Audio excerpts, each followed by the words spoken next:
I hope आप सब बहुत अच्छे होंगे। आज हम सीखेंगे ये बहुत ही प्यारा सा ब्राइडल मेकअप लुक, जिसके लिए हमें सबसे पहले फेस को बहुत ही अच्छे से क्लीन करना है। उसके बाद मैं यहाँ पे लगा रही हूँ लेंसेज, जो कि हैं दाहब के इन द शेड कैट आई। ये ब्राइडल पे बहुत ही अच्छे जाते हैं।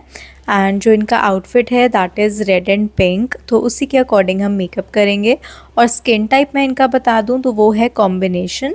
चीक एरिया ड्राई है, टी जोन ऑयली है, तो उसी के अकॉर्डिंग हम स्किन प्रेप भी करेंगे। तो अभी सबसे पहले मैं यहाँ पे अप्लाई कर रही हूँ सेटाफिल का हाइड्रेटिंग लोशन। बहुत ही अच्छे से फेस पे अप्लाई कर रही हूँ, बट अगर आप बहुत ध्यान से देखोगे तो जहाँ पे तो ड्राइनेस ज़्यादा है वहाँ मैं इसको ज़्यादा अप्लाई कर रही हूँ, और जो मेरे हैंड में रिमेनिंग बच जाएगा उसको मैं टी जोन पे अप्लाई करूँगी। कहने का मतलब ये है कि जहाँ पे ऑयल आता है वहाँ पे मॉइस्चराइज़र कम लगेगा, और जहाँ पे ड्राइनेस ज़्यादा है वहाँ पे मॉइस्चराइज़र ज़्यादा लगेगा। उसके बाद हम कर रहे हैं आई वाटर लाइन पर काजल अप्लाई। इससे आई मेकअप बहुत ही प्यारा लगता है। एंड उसके बाद हम लगाएंगे Tarte shape tape concealer in the shade light medium. Client का जो स्किन टोन है दैट इज़ मीडियम, सो उसी के अकॉर्डिंग हम मेकअप करेंगे। शेड्स वैसे ही लेंगे, ब्लेंड करेंगे कंसीलर को, जिसके लिए मैं यूज़ कर रही हूँ मिनी ब्यूटी ब्लेंडर, जो कि डैम्प होना चाहिए। इससे ब्लेंडिंग बहुत ही अच्छी होती है। डैप डैप करके ब्लेंड करने के बाद बारी आती है पाउडर लॉक की। सो लॉरा मर्सिया का ट्रांसलूसेंट पाउडर हम लगाएंगे किसी भी फ्लफ़ी क्लीन ब्रश के साथ में। उसके बाद हम स्टार्ट कर रहे हैं शैडो एप्लीकेशन से। सो यहाँ पे crease line and upper crease पर मैं यूज़ कर रही हूँ सबसे पहले peach and light brown use किया। उसके बाद कॉर्नर्स पर ब्राउन आई शैडो को ब्लेंड किया। सो जैसे कि मैंने आउटफिट का कलर आपको बताया रेड एंड पिंक, तो मैंने यहाँ पे सोचा कि कुछ डिफरेंट करने के लिए हम ब्राउन आई मेकअप के साथ में पिंक ग्लिटरी लाइनर देंगे। सो ब्राउन गोल्डन तो सभी करते हैं, बट अगर उसको कुछ यूनिक बनाना है तो कलर्ड लाइनर या ग्लिटर लाइनर बहुत ही सुंदर लगता है।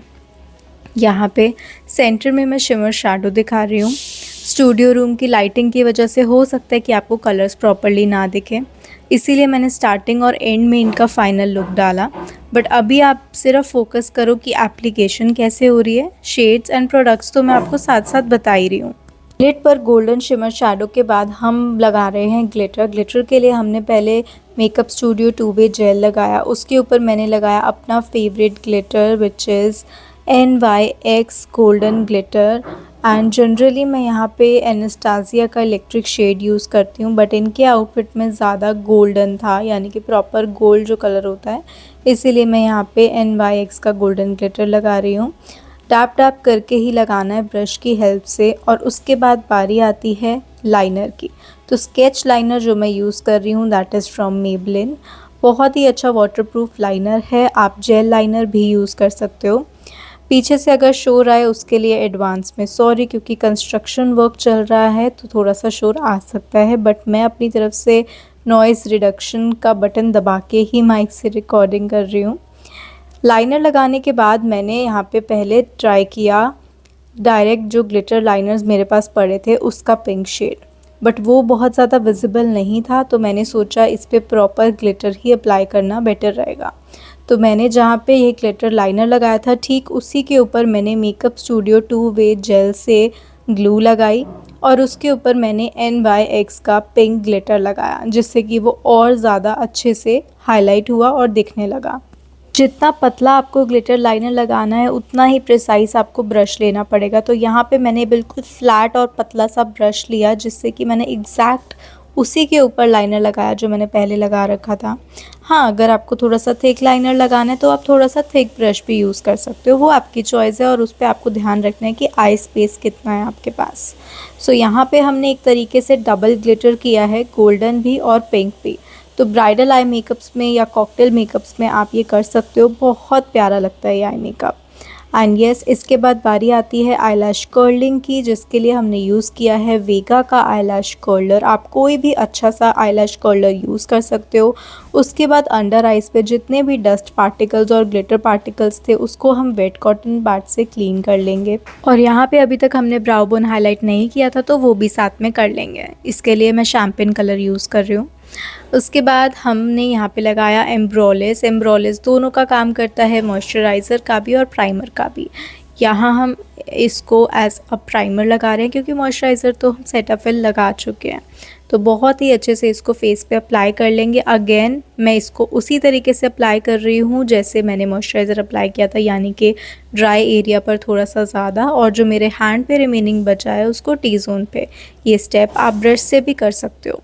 बहुत ही अच्छे से फेस पर प्राइमर लगाने के बाद यहाँ पे मैं लगा रही हूँ मस्कारा। एंड मस्कारा जो मैं यूज़ कर रही हूँ that is Maybelline sky high mascara. Waterproof भी है, इसका वॉन्ड बहुत प्रिसाइज है, बहुत अच्छे से इससे मस्कारा एप्लीकेशन हो जाती है। नेक्स्ट मैं अप्लाई कर रही हूँ लॉरा मर्सिया फाउंडेशन प्राइमर। इसको मैं as a stroke cream apply करती हूँ जिससे कि फेस पे बहुत ही अच्छा सा इनबिल्ट ग्लो आए। जैसे मैं अपनी वीडियोस में बताती हूँ कि ग्लो सिर्फ हाइलाइटर से नहीं आता है, ग्लो आपको स्किन प्रिपरेशन में भी अच्छे से प्रिपेयर करना है। तो यहाँ पे स्ट्रोब क्रीम से ही हमारा एक ग्लो निकल के आएगा। इसके बाद बारी आती है कलर करेक्शन की। क्लाइंट की 2-3 डिमांड्स थी। एक तो ये कि उनके डार्क सर्कल्स अच्छे से कवर हो जाएं, दूसरा कि आपको दिख रहा होगा कि ये आई के नीचे जो पफीनेस है ये ज़्यादा ना दिखे। तो इसके लिए अभी मैं आपको बताऊँगी कि क्या करना है।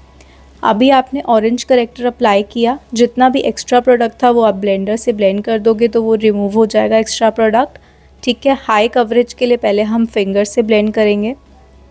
एंड इसके बाद बारी आती है कंसीलिंग की। अच्छी कंसीलिंग कवरेज के लिए मैंने यहाँ पे इनसाइट HD कंसीलर यूज़ किया मीडियम डार्क शेड में। आई थिंक दिस इज़ MN35। और बिल्कुल वहीं जहाँ पे हमने ऑरेंज करेक्टर यूज़ किया था उसके ऊपर मैंने इसको अप्लाई करके डैब करके बहुत ही अच्छे से ब्लेंड कर लिया। और आप देख सकते हो 70 to 80% जो भी इनके पिगमेंटेड एरियाज़ थे या डार्क सर्कल्स थे वो कवर हो चुके हैं। As a beginner makeup artist बहुत सारे स्टूडेंट्स ये मिस्टेक कर देते हैं कि जब क्लाइंट अपने स्किन के बारे में या अपने पुराने एक्सपीरियंसेस के बारे में बता रहा होता है तो वो ना सुन के अपने तरीके से मेकअप कर देते हैं। That is truly wrong. आपको इस चीज़ का ध्यान रखना है कि क्लाइंट पे क्या सूट करता है या क्या नहीं करता और उसी तरीके से मेकअप करना है। अब जैसे मैं अपनी ये वाली ब्राइड की बात करूँ तो इन्होंने मुझे पहले ही 2-3 चीज़ें बता दी जो इनके फेस पे सूट नहीं करती है, जैसे कि एक्सेस हाइलाइटर और इनके पफ़ी एरिया पर क्रीम हाइलाइटिंग, और भी 2-3 चीज़ें इन्होंने बताई जो इनको सूट नहीं करती है, वो मैं आपको साथ साथ बताती रहूँगी। फाउंडेशन में जो हम यूज़ कर रहे हैं that is Estee Lauder foundation. 2 shades मैंने मिक्स करे हैं, 1W2 and 3W1। Basically medium to fair skin tone बनाने के लिए मैंने 2 शेड्स मिक्स करे। एंड यहाँ पे एग्जैक्टली इनका शेड निकल के आया, देखो नेक से एग्जैक्टली मैच कर रहा है फाउंडेशन। और डैप करके सिंपली आपको इसको ब्लेंड कर देना है। ब्यूटी ब्लेंडर जो है वो आपका डैम्प होना चाहिए एंड बिल्कुल नेचुरल मेकअप चाहिए था इनको, तो उसी के अकॉर्डिंग हम यहाँ पे फाउंडेशन भी अप्लाई कर रहे हैं। नोज़ कॉर्नर्स, माउथ कॉर्नर्स पर बहुत ही अच्छे से इसको अप्लाई करेंगे। एंड मेक श्योर आप टैप करो, क्योंकि अगर आपने रब कर दिया तो जो आपने पहले कंसीलिंग करेक्शन करी है वो हट जाएगी। अब यहाँ पे एक चीज़ बहुत अच्छे से ध्यान देना, मैंने हाइलाइटिंग सिर्फ मिडिल पार्ट पे करी है, अंडर आइज़ पे नहीं करी। रीज़न बीइंग जो इनका पफीनेस है वो और ज़्यादा हाईलाइट ना हो, इसके लिए हमने यहाँ पे बिल्कुल भी हाइलाइटिंग नहीं करी, सिर्फ forehead, nose, upper lip and chin पे ही करी है। सो येस, इन चीज़ों का ध्यान अगर हम देंगे तो बिल्कुल जैसा क्लाइंट चाहते हैं वैसा मेकअप निकल के आएगा and your client will be super happy. Cream highlighting के बाद नेक्स्ट बारी आती है क्रीम ब्लश की। ब्लश मैंने अब लगा दिया है पफिनेस पर ताकि वो बिल्कुल भी हाईलाइट ना हो और ऐसा लगे कि चीक एरिया ही है वो। तो बहुत ही अच्छे से मैंने वहाँ पे क्रीम ब्लश लगाया है और इसको मैंने ब्लेंड कर दिया है। सो नोज़ एंड चिन पर तो हम लगाते ही हैं, चीक्स पे हमने इस तरीके से लगाया एंड उसको भी डैप करके हमने ब्लेंड आउट कर लिया। आप देख सकते हो बेस ऑलरेडी अभी से कितना फ्लॉलेस नज़र आ रहा है। और अब हम अंडर आइज़ को बहुत ही अच्छे से ब्लेंड करेंगे, क्योंकि इसके बाद बारी आने वाली है पाउडर लॉकिंग की। सो यहाँ पे जो मैंने पाउडर यूज़ किया है that is Laura Mercia translucent powder, और PSC के पिज़्ज़ा पफ के साथ में हम इसको लॉक कर रहे हैं। और जितना भी रिमेनिंग मेरे पफ में पाउडर बचा उससे मैं ऑल ओवर द फेस इसको पाउडर लॉक कर दूँगी। इतना एक्सेस में नहीं करूँगी कि पूरे फेस पे पाउडर दिखने लग जाए, जस्ट हल्का सा पाउडर हमें लगाना है कि बेस सेट हो जाए। उसके बाद बारी आती है हमारे ब्रॉन्जिंग की। तो यहाँ पे मैं बेनिफिट का हूला ब्रॉन्ज़र यूज़ कर रही हूँ और जहाँ जहाँ मुझे नीड लग रही है किसी चीज़ को हाइड करने की, वहाँ वहाँ मैं इसको अप्लाई कर रही हूँ, जैसे फोरहेड, नोज़ और बहुत थोड़ा थोड़ा सा चीक बोन और जॉ लाइन पे, बिल्कुल बहुत लेस क्वांटिटी में, क्योंकि इनका फेस जो है वो ऑलरेडी छोटा है एंड पतला है, तो इसीलिए मैं बहुत ज़्यादा कॉन्टूर नहीं करूँगी। एंड यस, इसीलिए मैंने ब्रॉन्जिंग करी। और उसके बाद बारी आती है ब्राउज़ डिफाइनिंग की। यहाँ पे मैं यूज़ कर रही हूँ मेबलिन का brow definer in the shade natural brown. मैं हमेशा आपको यही रेकमेंड करती हूँ कि ब्राउ के लिए हमेशा ऐसा प्रोडक्ट यूज़ करो जो बिल्कुल भी डार्क कलर का नहीं हो। अदरवाइज़ जब ब्राउज़ बहुत ज़्यादा ब्लैक में लगती हैं तो वो बहुत आर्टिफिशियल लुक देता है, वो बिल्कुल भी अच्छा नहीं लगता है। तो ऑलवेज़ मेक श्योर आप नेचुरल कलर यूज़ करो, like medium brown, natural brown, इस तरीके से। उसके बाद स्पूली की हेल्प से अच्छे से कोम कर देंगे ब्राउज़ को। इसके बाद बारी आती है काजल एप्लीकेशन की। मैक का वाटरप्रूफ काजल मैं यहाँ पे यूज़ कर रही हूँ। ब्राइड्स पर काजल बहुत सुंदर लगता है, स्पेशली जब वो रेड मरून कलर के आउटफिट्स पहन रहे हों, मैजेंटा, रानी कलर, इन आउटफिट्स के साथ काजल बहुत ही सुंदर लगता है। बट स्टिल आपको एक बार अपने क्लाइंट से ज़रूर पूछना है कि उनके फेस पे काजल सूट करता है या नहीं करता, और तभी आपको अप्लाई करना है। इसके बाद अंडर आइज़ पर यानी कि लैश लाइन पर हम अप्लाई करेंगे ब्राउन कलर, जो हमने ऊपर यूज़ किया है वैसा ही कलर का आई शेडो, और उसके बाद लोअर लैशेस पर हम मस्कारा भी अप्लाई कर देंगे। ये है तो स्टेप बहुत छोटा सा, लेकिन बहुत बड़ी डिटेलिंग ऐड कर देता है हमारे आई मेकअप में। उसके बाद इनर कॉर्नर्स पर मैं अप्लाई कर रही हूँ glitter liner from urban decay cosmetics, और उसके बाद जितना भी एक्स्ट्रा पाउडर था उसे मैं डस्ट ऑफ कर दूँगी फेस से। नेक्स्ट बारी आती है सेटिंग स्प्रे की। तो यहाँ पे मैं अपना फेवरेट स्प्रे यूज़ कर रही हूँ, विच इज़ शार्लेट टिलबरी का स्प्रे, सेटिंग स्प्रे। इससे हमें ग्लो भी मिलता है और मेकअप भी बहुत अच्छे से सेट हो जाता है। इसके बाद हम फ़ैन से इसको ड्राई करेंगे। Earlier I was using electric fan, मुझे वो भी बहुत पसंद है, और अभी आपने मेरी बहुत सारी वीडियोस में देखा होगा कि मैं ये हैंड फ़ैन बहुत ज़्यादा यूज़ करती हूँ। ये आपको इजीली ऑनलाइन भी मिल जाएगा। मैं इसको मसूरी से लेके आई थी, एंड ये बहुत ज़्यादा जल्दी काम करता है, बहुत जल्दी ड्राई करता है। So yes, I like this to.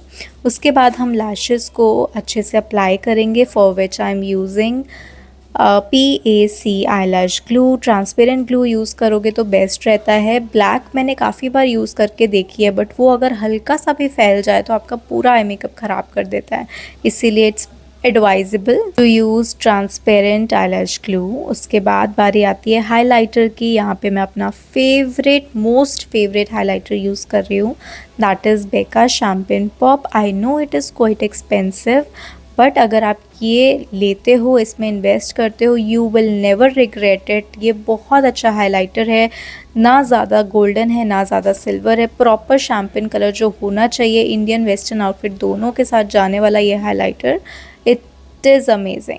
और इसे हम फैन ब्रश के साथ में अप्लाई कर लेंगे all over the face. Highlighting points जो हैं सब पे अप्लाई कर लेंगे। अगेन मैंने वो पफीनेस वाले एरिया पे नहीं अप्लाई किया, जस्ट कॉर्नर कॉर्नर पर अप्लाई किया। नेक्स्ट बारी आती है लिपस्टिक की। तो पहले हम लिप लाइनर अप्लाई कर रहे हैं। The lip liner I am using is from K beauty. I think this is in the shade fame, मतलब डार्क ब्राउन कलर का आपको लाइनर लगाना है। आप चाहो तो एग्जैक्टली सेम जो आप लिपस्टिक लगाने वाले हो वो भी लगा सकते हो, वो भी बहुत अच्छा लगेगा। इसके बाद बारी आती है लिपस्टिक की। लिपस्टिक में मैंने शेड्स चेक करे, क्योंकि इनका आउटफिट रेड एंड पिंक है, तो पहले हमने देखा कि रेड जाएगा या पिंक जाएगा, उसके बाद हमने फाइनल किया। उससे पहले हम यहाँ पे नेक को बहुत ही अच्छे से कवर कर लेंगे, for which I have used makeup studio foundation palette. आपको अगर सेम फाउंडेशन यूज़ करना है फेस वाला, आप वो भी कर सकते हो, बट अगर काफ़ी ज़्यादा एक्सपेंसिव आप फेस पे प्रोडक्ट यूज़ कर रहे हो कोई, तो मैं सजेस्ट करूँगी कि आप इस तरीके की कोई क्रायलॉन या मेकअप स्टूडियो का फाउंडेशन पैलेट ले सकते हो और ये अप्लाई कर सकते हो नेक पे, ये भी परफेक्ट रहता है। इसके बाद मैक के कॉम्पैक्ट NC25 से हमने पाउडर लॉकिंग कर दी, और उसके बाद कॉलर बोन्स को हाईलाइट कर दिया सेम हाईलाइटर से, which is Becca champagne pop. 2-3 colours try करने के बाद हम आ गए हैं वापस अपने फेवरेट कलर पे, that is bombshell from Huda beauty. Medium to fair skin tones पर ये शेड बहुत ही प्यारा लगता है। This is my personal favourite shade, and जब से मैंने ये शेड लिया है तब से मोस्ट ऑफ़ द ब्राइड्स को मैं यही शेड लगाती हूँ और ये बहुत ज़्यादा सुंदर लगता है। Applying it from my favourite brush which is from PAC and इससे हम बहुत ही अच्छे से लिपस्टिक अप्लाई कर लेंगे।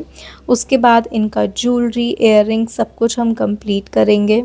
तो यहाँ पे सबसे पहले अप्लाई करेंगे बिंदी एंड उसके बाद ज्वेलरी। तो I really wanted to show you guys कि कैसे पूरी ब्राइड रेडी होती है। तो ज्वेलरी करना होता है, बैंगल्स, रिंग्स, हाथ फुल, इयररिंग्स, मांग टीका, माथा पट्टी, ड्रेपिंग, बिंदी, अब मांग टीके को सेट करना and many more other things. So yes, यहाँ पे हमारी ब्राइड बिल्कुल रेडी है। डू लेट मी नो आपको ये लुक कैसा लगा। इससे और ट्यूटोरियल्स देखने के लिए मोर लिखना मत भूलना।